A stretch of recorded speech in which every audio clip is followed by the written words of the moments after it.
73वें Republic day के अवसर पर मैं अपने सारे स्टूडेंट्स को, फैकल्टी, स्टाफ, एम्प्लॉयज़, परिवार, सभी लोगों को अपनी ओर से हार्दिक बधाई और हार्दिक शुभकामनाएं देता हूँ।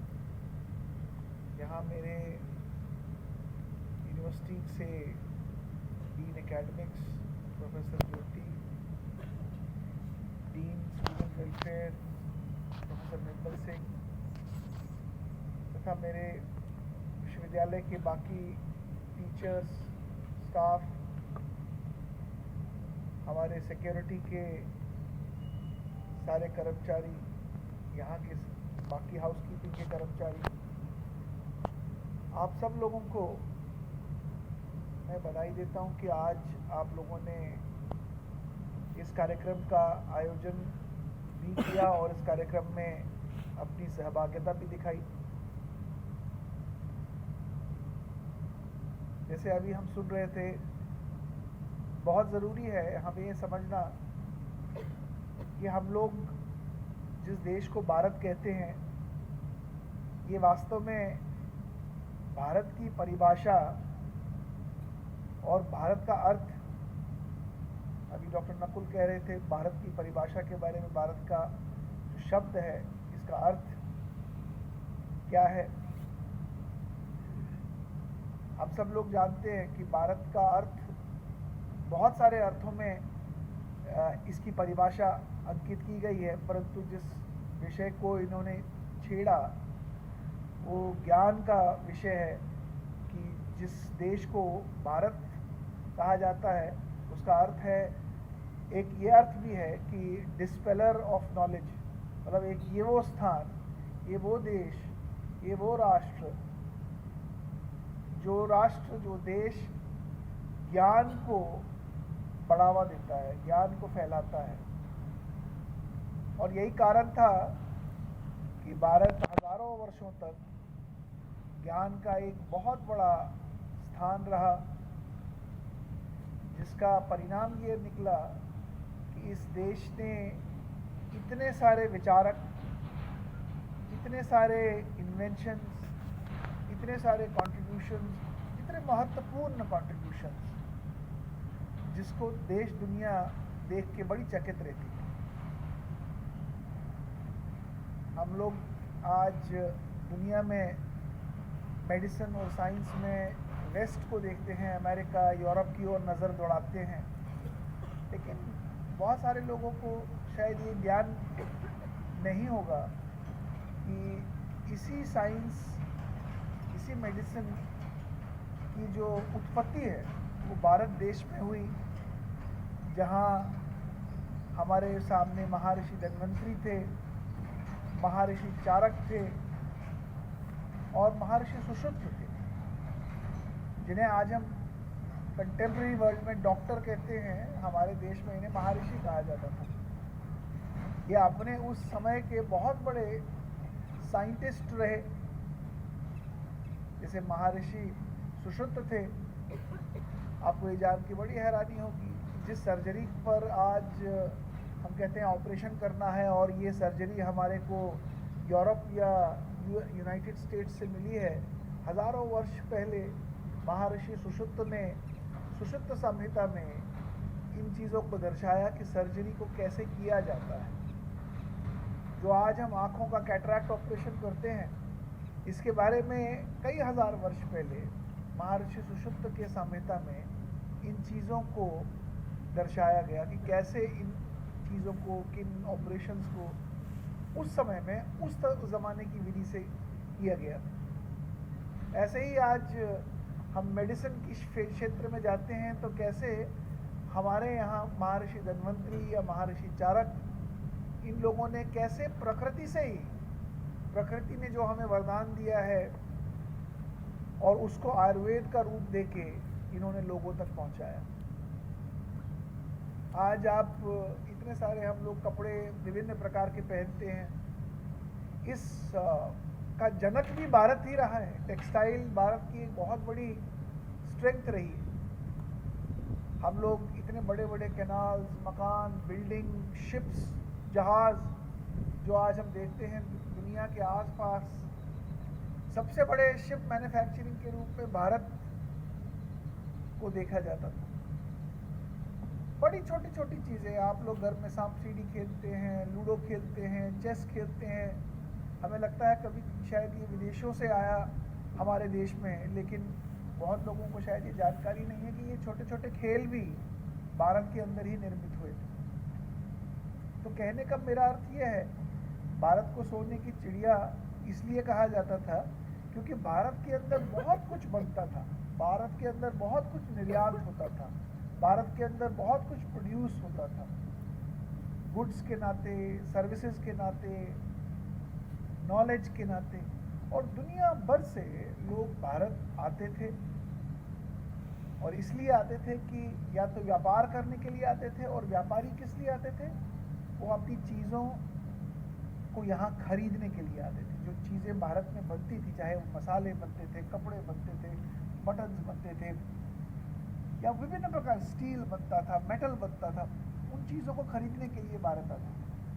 और दुनिया भर की संपत्ति भारत में वो देते थे, और उसके एवज में यहाँ से चीज़ें खरीद के ले जाते थे। तो भारत एक बहुत बड़ा बाज़ार था जहाँ दुनिया भर के खरीदार आते थे और यहाँ सामान खरीद के अपने देशों में चले जाते थे।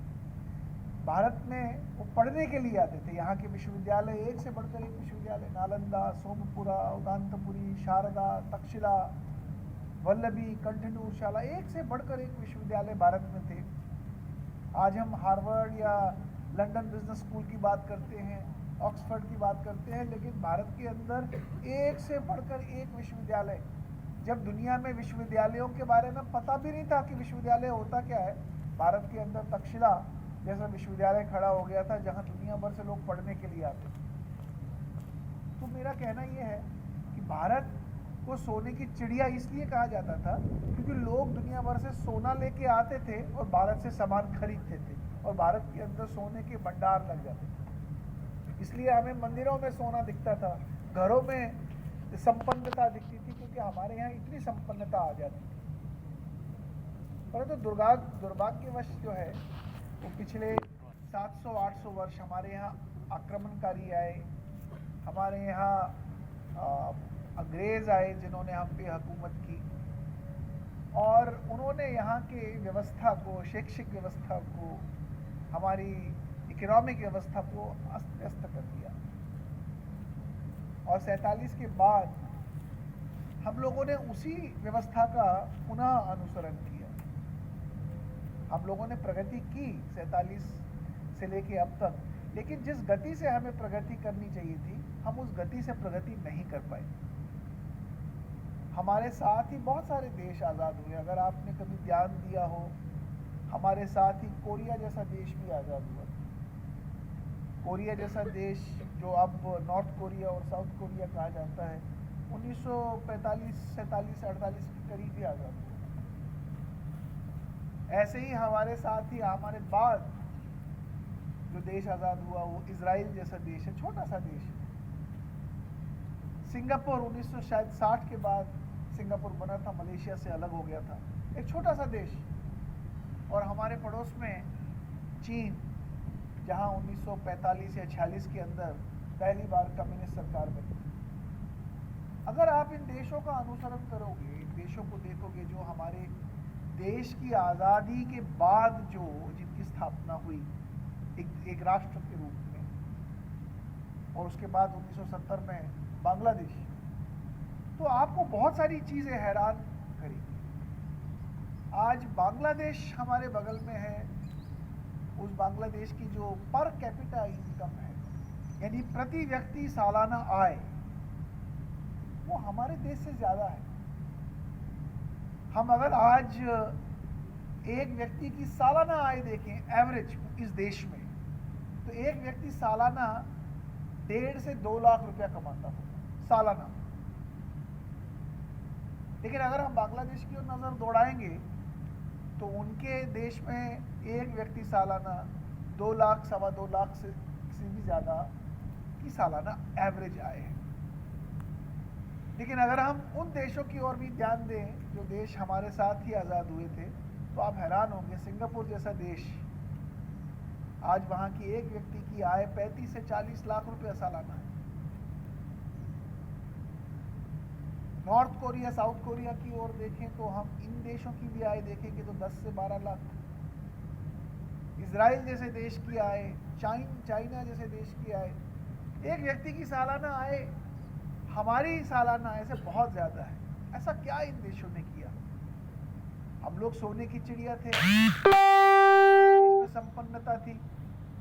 एंगस मेडिसन कहता है कि एक सेंचुरी, फर्स्ट सेंचुरी एडी में भारत की जो जीडीपी थी वो 35% थी। आज हमारी जीडीपी दुनिया की 6 से 7% सिमट के रह गई। इन देशों ने ऐसा क्या किया? इन देशों ने शिक्षा और आविष्कार और रिसर्च को अपना एक बहुत बड़ा ध्येय बनाया। आज हमारे घरों में आपके हाथ में मोबाइल फ़ोन्स हैं, घर के अंदर टेलीविज़न है, रेफ्रिजरेटर हैं, गाड़ियाँ चलती हैं सड़कों के ऊपर, टेलीकॉम कनेक्टिविटी है, कंस्ट्रक्शन में हम काम करते हैं। आप हर क्षेत्र में अगर देखेंगे, हमारे यहाँ 70% से भी ज़्यादा ऐसे क्षेत्र होंगे जहाँ पे विदेशी कंपनियों की बनाई हुई चीज़ें या विदेशों से आई हुई चीज़ों के बगैर हमारी चीज़ें पूरी हो ही नहीं सकती। ये दुर्भाग्यपूर्ण है कि हम पिछले 75 साल में अपने देश को इतना आत्मनिर्भर नहीं बना पाए कि हमें उन देशों से आज भी आयात कराना पड़ता है, आज भी सामान इंपोर्ट कराना पड़ता है जो देश हमारे साथ ही आज़ाद है। हम इलेक्ट्रॉनिक्स के गुड्स के लिए कभी जापान पे डिपेंडेंट रहते हैं, कभी कोरिया पे डिपेंडेंट रहते हैं। हम टेलीकम्युनिकेशन के लिए कभी चाइना के ऊपर डिपेंडेंट रहते हैं, डिफेंस के लिए कभी इजराइल के ऊपर डिपेंडेंट रहते हैं। और उसका सबसे बड़ा मूल कारण ये है कि हम लोगों ने अपने देश के अंदर रिसर्च को बहुत ज़्यादा बल नहीं दिया। ये देश जो एक बाज़ार था जहाँ लोग खरीदारी के लिए आते थे, आज ये देश पुनः एक बाज़ार बन गया है, लेकिन खरीदारी के लिए नहीं, यहाँ लोग बेचने के लिए सामान आते हैं। तो ये हमारे लिए एक बहुत बड़ी चुनौती है आज के इस दिन में। आप सब लोग छोटे बच्चे हैं, अगर आज आप ये संकल्प करें, हमारे टीचर्स ये संकल्प करें कि हम जिस भी प्रकार का योगदान देंगे उससे हम अपने बच्चों को अपने काम के द्वारा इस विश्वविद्यालय के साथ साथ इस समाज की, इस राष्ट्र की उस परिकल्पना को भी पूरा करेंगे कि आने वाले 10 वर्षों में ये देश पुनः उसी प्रकार से सोने की चिड़िया बने, जिसका अर्थ ये है कि हमारे बच्चे ऐसे रिसर्चर बने, ऐसे इनोवेटर बने, ऐसे क्रिएटर बने कि हम स्वावलंबी हों, हम आत्मनिर्भर हों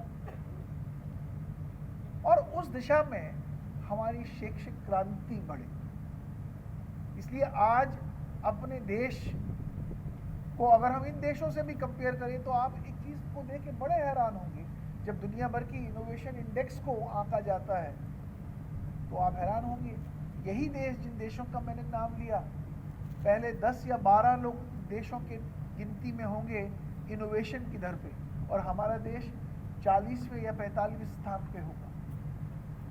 तो संकल्प लें, हमारे जो टीचर हैं, हमारे जो शैक्षिक संस्था के लोग हैं, बच्चे हैं, कि आने वाले दिनों में हमारा योगदान ऐसा होगा जिससे हमारे देश के अंदर जिस चीज़ की आज हमें कमी दिखती है, इनोवेशन की कमी दिखती है, रिसर्च की कमी दिखती है, एंटरप्रेन्योरशिप की कमी दिखती है, स्टार्टअप्स की कमी दिखती है, हम ऐसा कोई काम करें जिससे देश की गिनती आने वाले दिनों में और आगे बढ़े।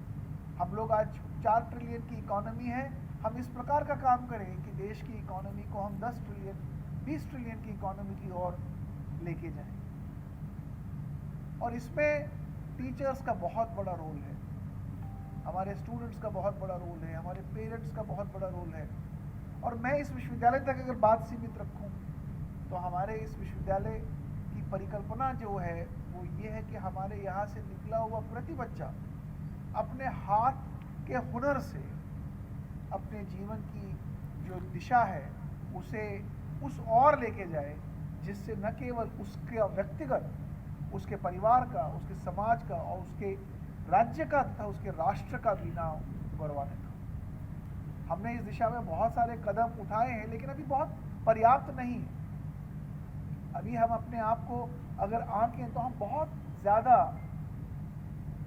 कंट्रीब्यूट नहीं कर पाए, लेकिन मुझे उम्मीद है कि जितना भी कंट्रीब्यूशन हम पिछले 2-4 वर्षों में किए हैं, उसमें सबसे बड़ी उन्नति, हमारी सबसे बड़ी प्रगति का चिन्ह है कि हमने 9वीं कक्षा से यहाँ पे इनोवेशन स्कूल को स्टार्ट किया। ये बहुत ही एस्पिरेशनल परिकल्पना है। हमारी जो एस्पिरेशन है, हमारी जो जिज्ञासा है, चाहत है, वो ये है कि इस स्कूल को हम देश का एक ऐसा स्कूल बनाएं जिसकी कल्पना हर राज्य करे, और यहाँ से निकला हुआ बच्चा, यहाँ से पढ़ा हुआ बच्चा वो अपने समाज का नाम, अपना नाम, अपने राज्य का नाम गौरवान्वित करे। और उसको साकार करने के लिए टीचर्स का बहुत बड़ा रोल है। हम लोगों ने इस कैंपस की परिकल्पना की, और इस कैंपस को पिछले 3-3.5 वर्षों में हम लोगों ने जिस गति से प्रगति दी है, वो वास्तव इसमें हमारी फैकल्टीज का, हमारे स्टाफ का बहुत अतुलनीय योगदान। अन्यथा इतने कम समय में कोरोना की महामारी के बावजूद भी हम लोग इस गति से प्रगति कर पाए, ये संभव नहीं था। हमारे विश्वविद्यालय ने अपने कैंपस और लैब्स और वर्कशॉप्स के न होने के बावजूद भी जिस धैर्य के साथ उद्योगों के साथ मिलकर बहुत सारे कार्यक्रमों को शुरू किया है, ये वास्तव में अकल्पनीय था, और इसके लिए मैं उन सबको बधाई देता हूँ। लेकिन ये अभी इस पूरी परिकल्पना का एक बहुत छोटा भाग है। हमारा सफ़र बहुत लंबा है, और इस सफ़र में हमें अभी बहुत सारे माइलस्टोन अचीव करते हैं, परंतु जिस प्रकार से हमारे लोग उस दिशा में कार्यरत हैं, मुझे पूरी उम्मीद है आने वाले 5 वर्षों में हम लोग बहुत सारे कीर्तिमान करेंगे। इस साल और पिछले साल हमारे यहाँ बहुत सारे लोगों ने कोविड की महामारी से जूझते हुए बहुत सारे काम किए। मुझे याद है पिछले वर्ष हम लोगों ने लगभग 4 लाख लोगों तक भोजन पहुंचाया, और उस भोजन को पहुंचाने के लिए हमारे लोगों ने दिन रात कोशिश की। अपने उद्योगों के जो हमारे पार्टनर्स थे, उनसे सहयोग लेकर हम लोगों ने 4 लाख लोगों तक भोजन पहुंचाया। ये कोई छोटी बात नहीं। लगभग 20 लाख मास्क बनवाए और उसको वितरित करवाया, ये कोई छोटी बात नहीं। ये दर्शाती है कि हमारे अंदर संकल्प शक्ति अगर दृढ़ हो तो हम किसी भी चीज़ को पूरा कर सकते हैं। हमारे पास अभी बिल्डिंग्स नहीं बनी है, उसके बावजूद भी हम लोग स्कूल शुरू कर गए, और उसके बावजूद भी टीचर्स यहाँ बहुत सफलतापूर्ण बच्चों को पढ़ा रहे हैं। और जिस महामारी के दौरान हम लोग एडमिशन्स के लिए भाग दौड़ कर रहे थे, हमारे कौशल ग्रहियों ने कैसे गांव-गांव जाकर बच्चों के बीच में, परिवारों के बीच में संकल्प की जो वीणा चलाई थी, उसका परिणाम ये निकला कि बहुत सारे बच्चों को इस यूनिवर्सिटी में दाखिला मिला। और इसमें मैं उन सारे कौशल ग्रहियों को भी धन्यवाद देता हूँ जिन्होंने अपना बहुमूल्य समय और उस महामारी के दौरान अपनी मेहनत से इस विश्वविद्यालय का परचम आगे बढ़ाया। मुझे उम्मीद है आने वाले दिनों में हम लोग के ऊपर बहुत ज़्यादा जिम्मेवारियां हैं, क्योंकि इस कैंपस में इस वर्ष के अंदर हमें आना है, यहाँ के इंफ्रास्ट्रक्चर को सेट करना है, नए कार्यक्रमों को लाना है, नए स्टूडेंट्स इस कैंपस में आएंगे, और ये बहुत चुनौतीपूर्ण काम है। परंतु मुझे उम्मीद है कि अगले वर्ष जब हम 26 जनवरी मना रहे होंगे, हमारे अंदर एक बहुत तसल्ली होगी कि हम लोग जिस कल्पना के साथ आगे बढ़े हैं, उस कल्पना का छोटा छींटा मात्र शायद हम अगले वर्ष और पूरा करेंगे।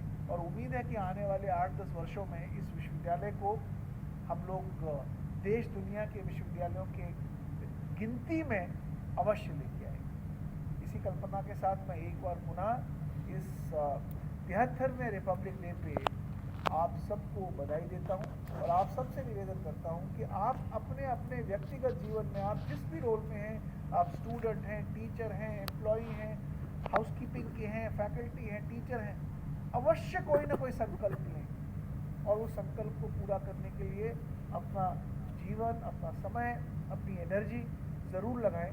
मुझे पूरी आशा है परमात्मा भी उसमें अपना जोड़ हमें डाल देगा और हम जो कल्पना लेके, जो इच्छा शक्ति लेके, जो संकल्प लेके बैठे हैं, वो संकल्प हमारा पूरा होगा। एक बार पुनः धन्यवाद। जय भारत, जय हिंद। देश ने जो उथल पुथल देखी, जो यात्रा रही, उसके बाद में हम वर्तमान में कहाँ खड़े हैं as a society and as an institution.